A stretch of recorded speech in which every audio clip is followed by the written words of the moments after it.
Welcome back, ladies and gentlemen. So listen, guys, this live stream, I'm literally just gonna go on this, and I'm gonna talk about hibernate, relocate, evacuate. This is a method to protect you and your families in the ever growing likeliness of a civil conflict in the United Kingdom. Now, I want to throw in a disclaimer here, all right? All right? This video is just for educational purposes or entertainment purposes. This video is not intended to be a replacement for actual security advice for a subject matter expert coming and looking at your situation themselves, because there is no one size fits all plan. Each plan, each contingency has to be developed at local level. So what I'm going to talk about now is I'm going to try and do this with the broadest brush. All right. I tried to do this earlier on in a live stream, but we just went down an absolute, like side quest, and I didn't get out what I wanted to talk about. So I'm just coming on now, and I'm literally just going to go through this. And this will be a video that people may be able to look back at, and it may give people some context, or it may even help people. Well, it should help people. What I'm very conscious of is giving people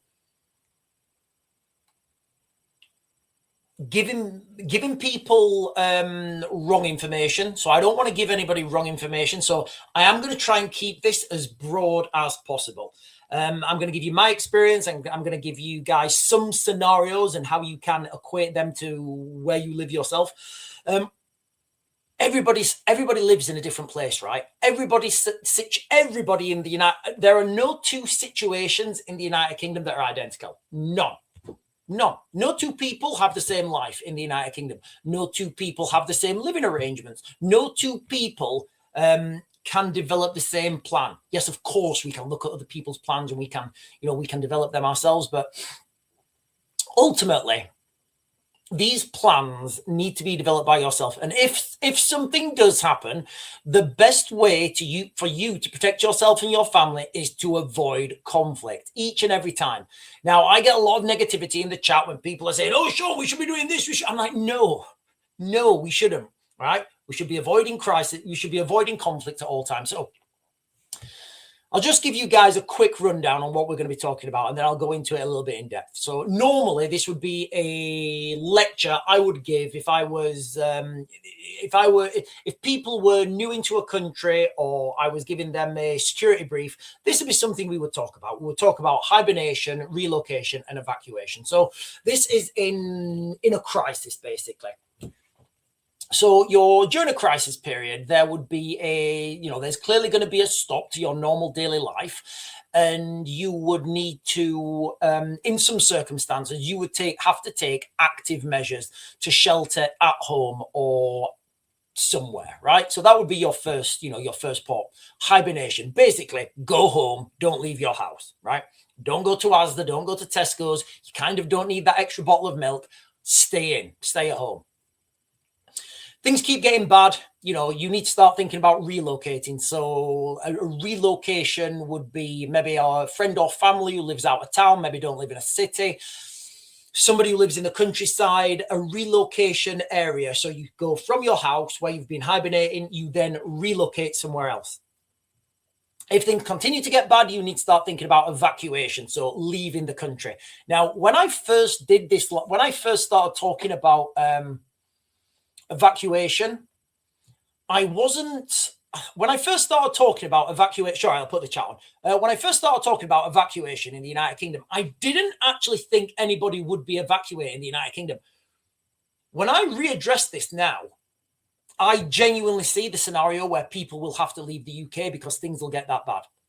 I genuinely do, guys. Okay, so each one of these labels, hibernate, relocate, evacuate, I think they're all relevant. I really do. Now, what we've got to understand is, before we do any of this, we've got to identify triggers. I don't mean trigger warnings, I don't mean safe words. What I mean is a trigger, a trigger, i.e., if you live I don't know. If you live in Rotherham, right, and Sheffield City falls, you're going to leave. You're going to put into place. You're going to put into place your you're going to put into place your hibernation plan, right? If the violence starts leaving Sheffield City, you're going to put your relocation plan into order, right? So everybody's triggers are going to be different. Earlier on, I was talking about one of my triggers when I used to work in northeast Syria. We said, right, okay, there was a river to the west of Kobani. I don't know what it's called. I could probably look. I can't be bothered. Basically, there was a river to the west of Kobani, and what one of our triggers was, if armed conflict, if the bad guys, if the rebels get up to the river, then we go. That's relocate, done, right? We just get in the trucks and we go. That plan was then developed by myself. I sent that as an email to the head office. They said, yeah, we're happy with that. It takes down that thinking time, right? The last thing you want to be doing, think about it, right? The last thing and especially you guys that are married, right? Imagine, you're trying to put a relocation plan in order, but things are happening and you need to move quick. You're going to be arguing with your partner. The kids are going to be, oh, mummy, we don't want to leave. If you do this now and you agree on it, there's no arguing. Right, we said this is going to, we go. So these plans need to be put in place now. My friend who worked for another NGO, he was in Eastern Ukraine. I actually saw him when he was going out. This is a wild story, actually.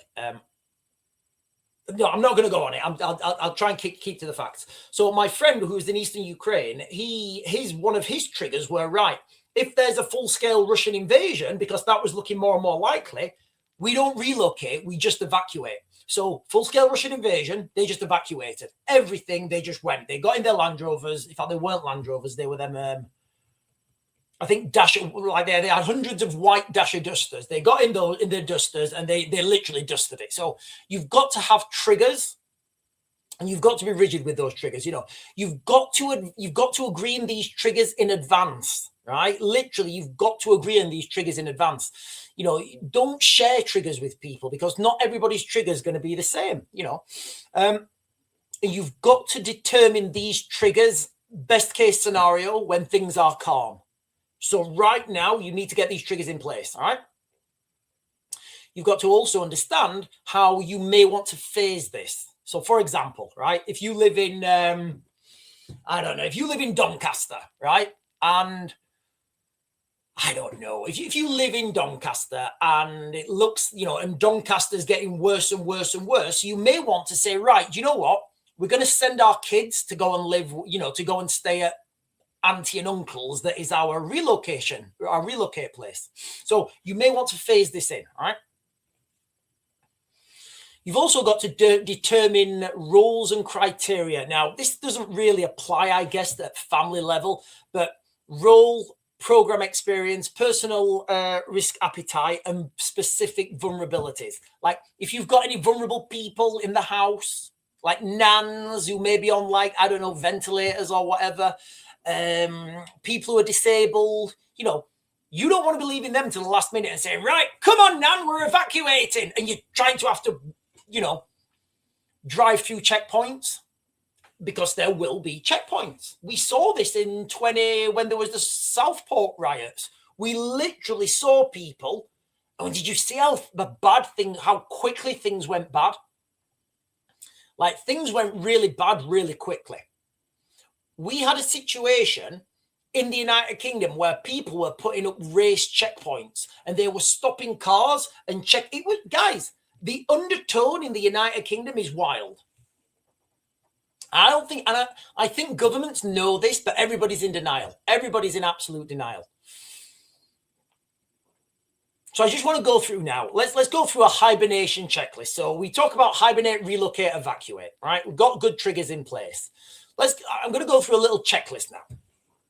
So for a sufficient hibernation, you need to have stockpiled stuff. You do. You need to have stockpile stuff. When I was working one of my jobs when I was in Ukraine, I used to have to go around every month. Once a month, I would drive around all the remote locations and just say, right, show me your food, show me your water. Because what you find is when you're working with these NGOs, they're civilians, right? And at night time, when they're feeling a bit peckish, they'll just crack into their emergency supplies. And they don't replace them because they're lazy. However, you need to stockpile enough food and water for a prolonged period of time. Now, I don't know what that is. Each person's going to be different, but I would try and work on 3 days food, 3 days water, 3 days fuel. Because electricity may go down, there may not be any gas. If you're hiding in a flat or an apartment, you don't want to be turning the taps on. You don't want to have the music on. Boom. Yeah, we're living our best life in the flat. Yeah, there's war down there. Yeah, because guess what? Those lights are flashing at night time. Somebody's going to come up and check why those lights are on, and it's not going to be a good solution for those people inside. Try and choose appropriate food, right? Again, when I was teaching, I was teaching a survival course in Ukraine. And I was saying to the people, right, okay, you need to, show me what you've got in your backpack that you'd be running on. And people had these like survival bars, and they were saying, yes, I'm going to have 1 survival bar a day. And I'm like, mate, you're going to be in bits. No, this is all. And then, 1 liter of water. You need to be realistic about what you eat. Have food that you will eat. Don't go and buy these unless you like them, unless you've tested them. Don't go and buy these like survival ready meals.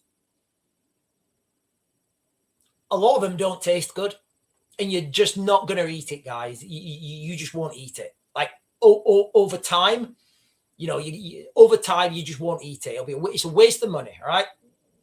Buy food that you're going to, buy food that you're going to use, basically. Fuel's a big one. Nobody talks about fuel that much when they're talking about hibernation or emergency preparedness. Fuel's a huge one. Like I was talking the other day, and my friend in Ukraine, he only gets the electricity on 3 to 4 hours every day, and it's too much of a faff for him to even go out and turn the heating on. He still gets gas. But for him to go out and turn the heating on, he says, if I can go outside and it's -20, I can mess about with a pump, trying to get because the pump's electric or something, and I don't know. The house doesn't even get warm, and then the electricity goes off, so he doesn't bother. Fuel is a huge one, guys. Whether that's gas, whether that's batteries, solar, you're gonna need fuel. You're going to need some sort of something to charge your devices up, because we all have smart devices now. Money, all right? I know this is difficult, right? I know this is difficult, and I know we are in a cost of living crisis. But imagine civil war breaks out right now. Civil war's broken out now. Boom. Go back home. Well, I know for us, if we just had the stuff in the fridge, we are swizzled. We are absolutely swizzled, because it's Monday and I need to do a big shop.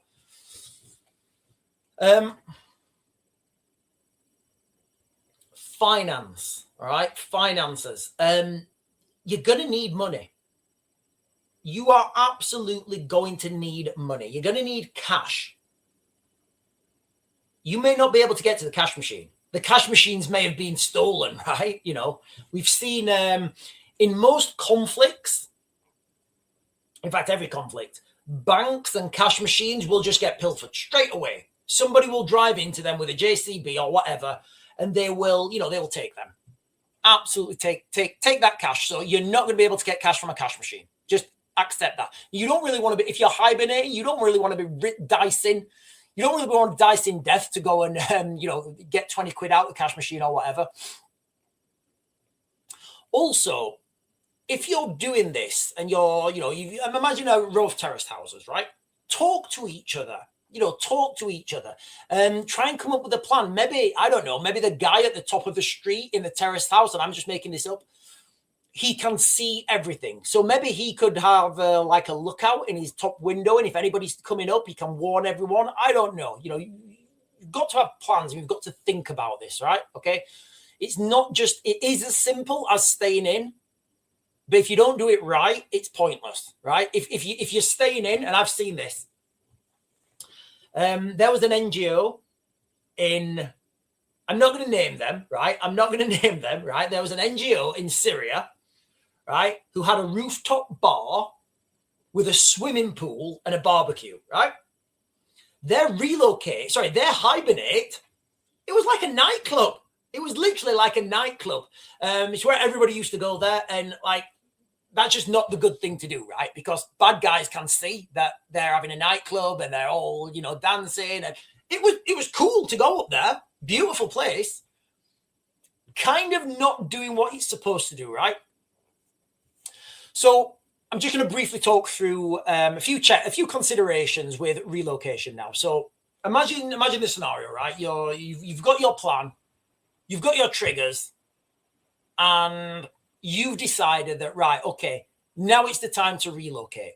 You don't have to go to hibernate. You may want to just think, you know what? We are going to skip straight to relocate. We're not messing about.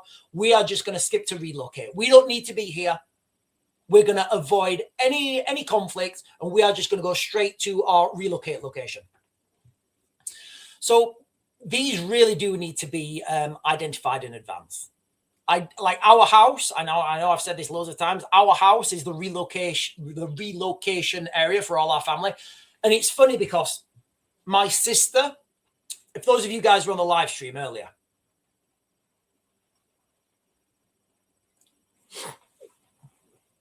I was talking about my sister and how she was a massive walkie, and she didn't believe anything I was saying until she woke up one morning. She opened the curtains, and there was two men of unknown origin sat on the kids' swings in the garden, just having a smoke. This was like 7 o'clock in the morning.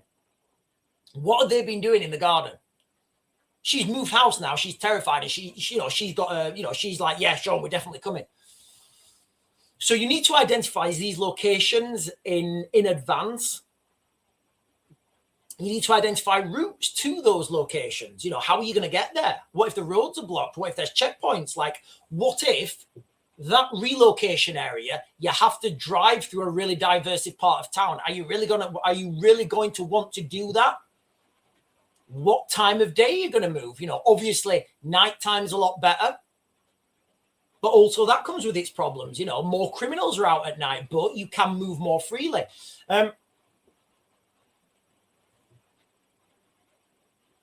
In a risk analysis, right?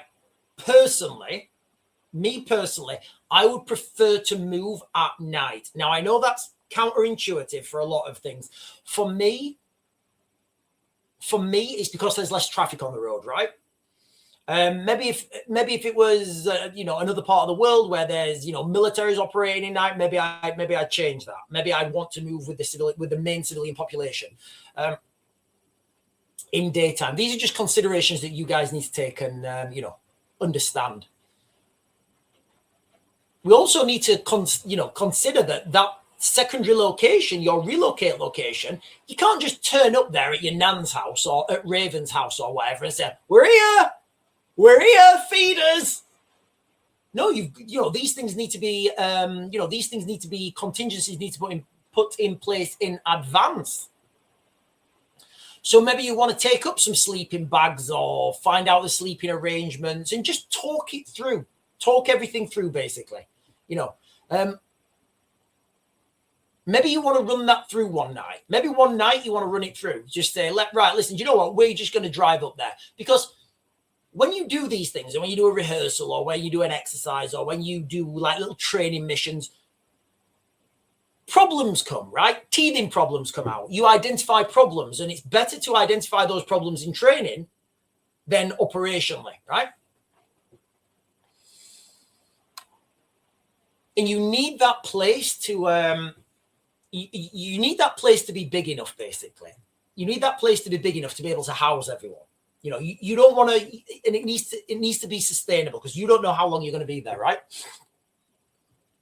And then we've got evacuate. Now, I didn't ever think I would be talking about evacuation from the United Kingdom. If you guys have been following me for a while, I've talked about this, but I don't think, as in depth. Evacuating the United Kingdom. The more I've done analysis, I don't think it's gonna. I think people are already evacuating, right? People are already evacuating. People literally, like, you've got the millionaires. 45.2 millionaires last year left the country every day, so they're already evacuating. Their trigger list is, if tax goes up to this level, we're just getting the fuck out of here. So they've gone.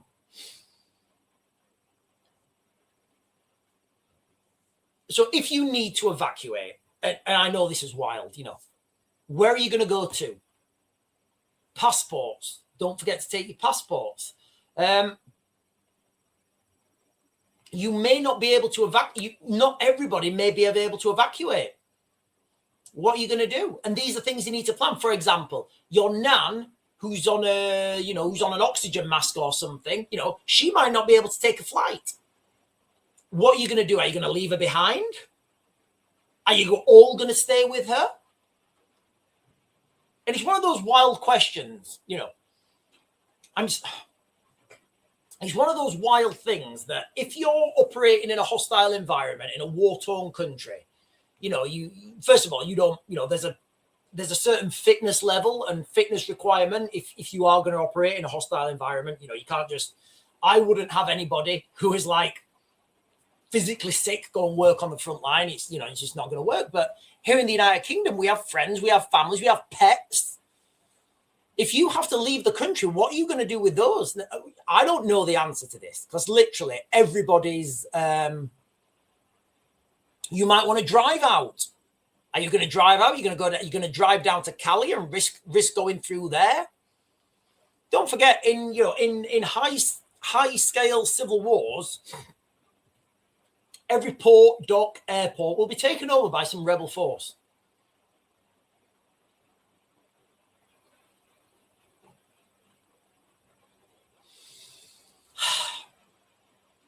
Now, I know this is going to sound a little bit nerdy. This is going to sound a little bit nerdy, but have you got sufficient insurance, right? Now, I'll tell you, this is totally on you, right? You can get these things, right? You can get these things. Now, I don't know how much they are in the United Kingdom, but when I don't know if you guys can remember 2020, it was like 2010 or something. I can't remember, 2011. There was an ash cloud erupted in, was it Norway or something? I don't know. There was basically a volcano erupted, and there was a massive ash cloud over Europe. The day that happened, the day that happened, I was in Baghdad, and that day was my flight from Baghdad to Dubai. And then I was going to go from Dubai to Manchester or whatever. Manchester. Turns out all the airspace was closed. So we got to the airport, because I was working for an international security company. We had all the insurances, everything was dealt. We had everything, right? Everything, all the insurances we had. We got there, nothing. All the flights had been cancelled. Absolute carnage, chaos. People were in, it was crisis, right? People were on the floor, sleeping in airports, couldn't get flights, couldn't get hotels. Our insurance, like there was 12 of us. There was 12 of us. Our insurance covered us for everything. The only thing it didn't cover us for was alcohol, right? So covered us for our hotel, covered us for our food, and covered us for another flight back. Whatever those flights were, like whether they were business class, whatever, the insurance covered it. It said like, I can't remember what he said, but he said like the insurance company will pay for the next available flights, regardless what it is, right?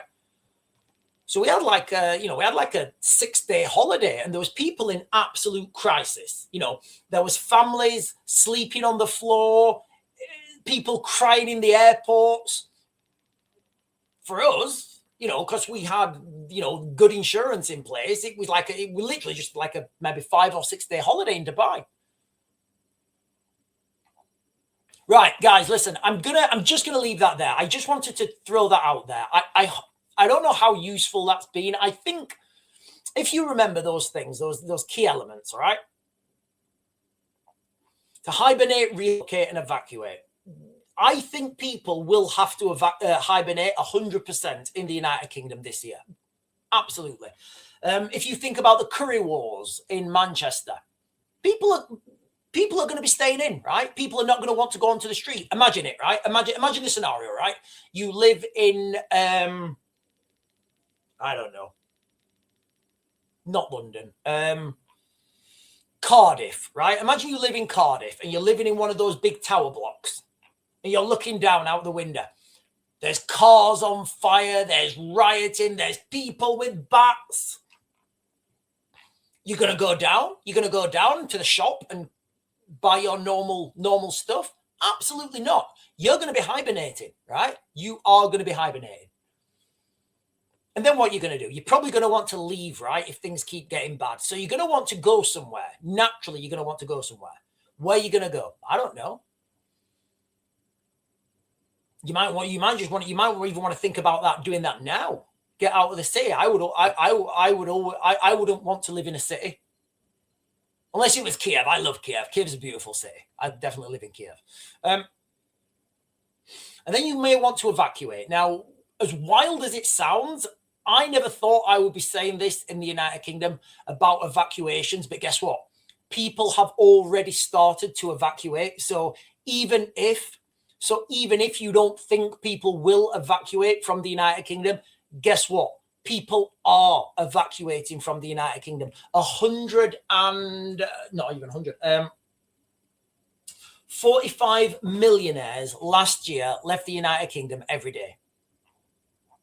That's the reality. So people are already evacuating. When there was the Southport riots, where we went and we were reporting on this live from a hotel in Rotherham. People were hibernating.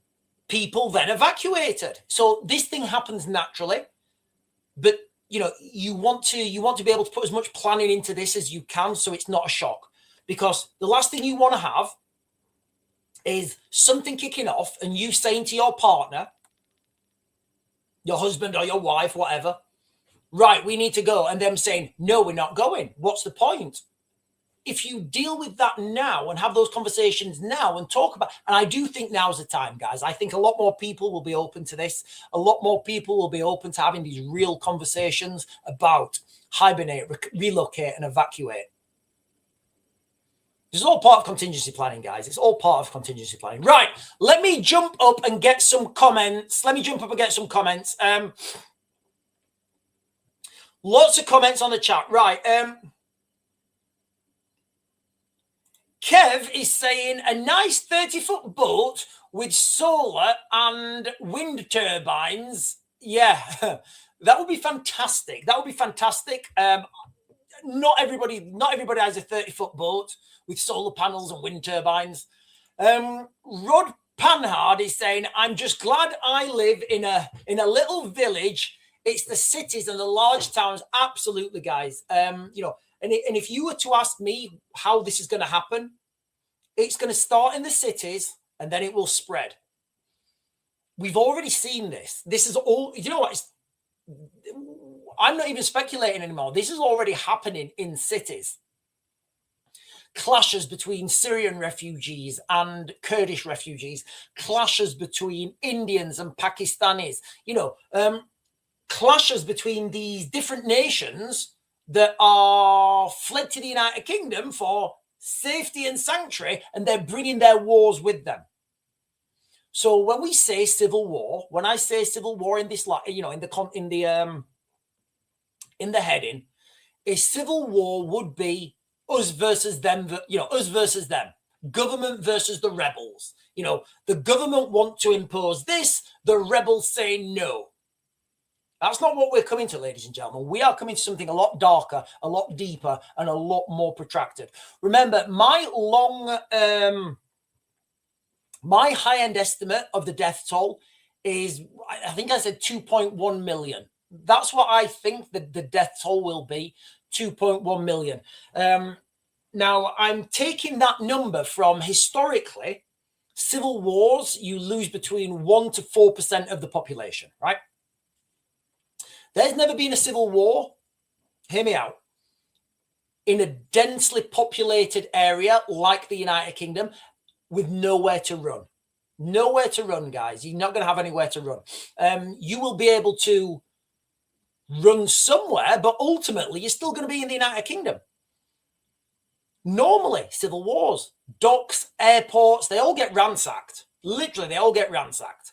Rebel forces will move in, whatever those rebel forces are, they will move into whatever airport, they will move into whatever docks. And look, I am giving you guys worst case scenario, but it's always best to plan for the worst, and hope for the best.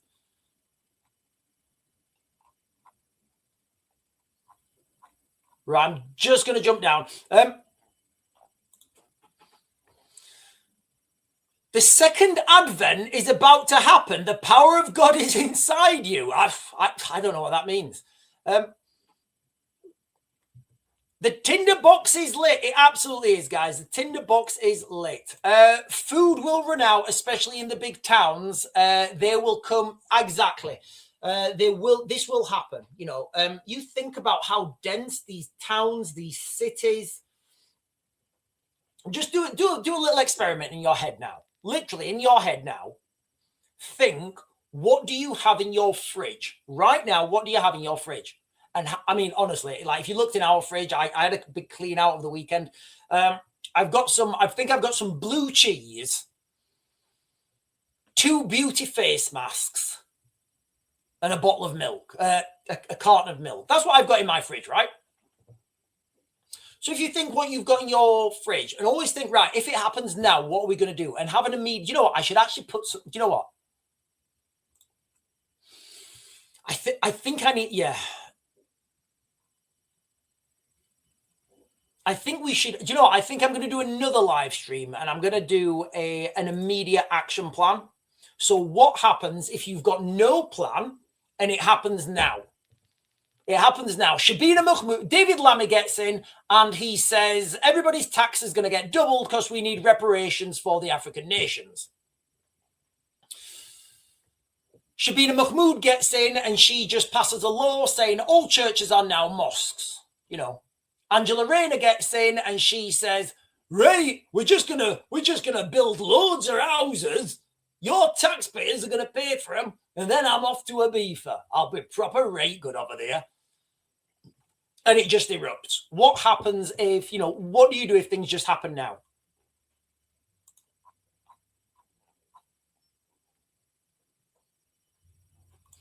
Leanne is saying, I hate the thought of people just rolling over. I'm trying to give people realistic options here. I'm trying to give people realistic options. Everybody wants to see these Lord of the Rings pitched battles. Listen, I'm not going to lie. I'm probably absolutely, I definitely want to see Lord of the Rings pitched battles. But they're not going to happen. They're not going to happen. You need to,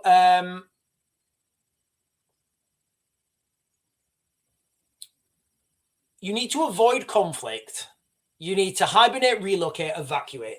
At some point, if things get really, really bad, there will be natural strongholds. There will be natural strongholds in the United Kingdom where people will go, people will consolidate, and people will secure. I think Cleethorpes is going to be one.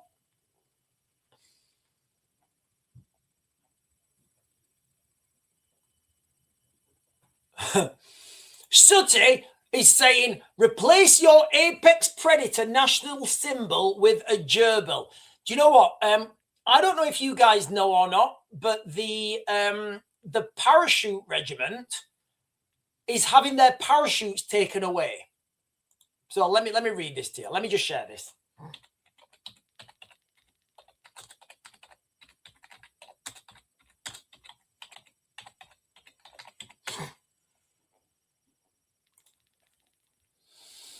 So let me just share this headline. So, you know, yeah. And I'm being realistic here, guys, okay? I'm being absolutely realistic. British Army Paratrooper Regiment, it's Parachute Regiment, but whatever, with a capital P and a capital R, face being sent into battle without parachutes as part of the latest cost-cutting measures. So it turns out the government are not going to pay for any parachutes for the guys. Now, I don't know what that means. I don't know whether they're going to have to jump out of airplanes without parachutes, whether they're not going to be able to parachute. Now, this is going to save 15 million annually. That is absolutely peanuts. That's nothing for the capability that gives you, all right? We've just spent 5.6 billion on armored vehicles that don't work. Think about that. 15 million annually. What's that? 2 helicopters? It's nothing. It's embarrassing. It's embarrassing. But what that does is that's going to take away that capability to do mass parachute jumps, mass paradrops. There's, you know, people could argue that when was the last time that there was a mass parachute jump? Well, you don't want to get rid of these capabilities because at some point you may need that. And if you don't have it, it's better to have it and not need it than need it and not have it, right? Being able to parachute en masse behind enemy lines, it's a huge thing. And not being able to do that for the sake of 15, a measly 15 million a year, it's ridiculous. Right, listen, ladies and gentlemen, I am going to close this down now. This was only going to be a short live stream. This was only going to be a short live stream. I just wanted to talk real quick about Prepping 101. If there's a civil war in the United Kingdom, contingency planning, right? And everybody's talking about fighting and kung fu and, you know, get yourselves a vehicle that you can, if you're going to spend money on anything, make sure your vehicle can get you out. Like, for example, our vehicle, we've got it's like a camping vehicle, but, you know, it's also our bug out vehicle. You know, it's got an extended fuel tank. It's got normal road tires on it. It's got 4x4 capability. It's just big enough. It's just big enough for what we need. It's not too big. You don't want the big gas guzzler, right? It's petrol.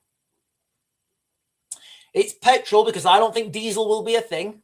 You know, but we can, you know, we've got an extended fuel tank. We can drive anywhere in the country with a full tank and have 20% fuel left over. Anyway, listen, ladies and gentlemen, that was just a quick live stream. I'll be back on later today. I'll be back on at 8. If you're on and you've not done so already, guys, please make sure you hit those comment buttons, the buttons down below. The like, comment, subscribe, bell notification. I actually may even be on here again later on today before I do my main live stream at 8 o'clock because I still want to talk about that David Icke video. But I'll save that because that's going to be a wild subject matter. Right, ladies and gentlemen, I bid you good morning again, and I will see you guys later. If I'm not on in the afternoon, I'm on in the mornings at 10, evenings at 8, and I will see you guys later.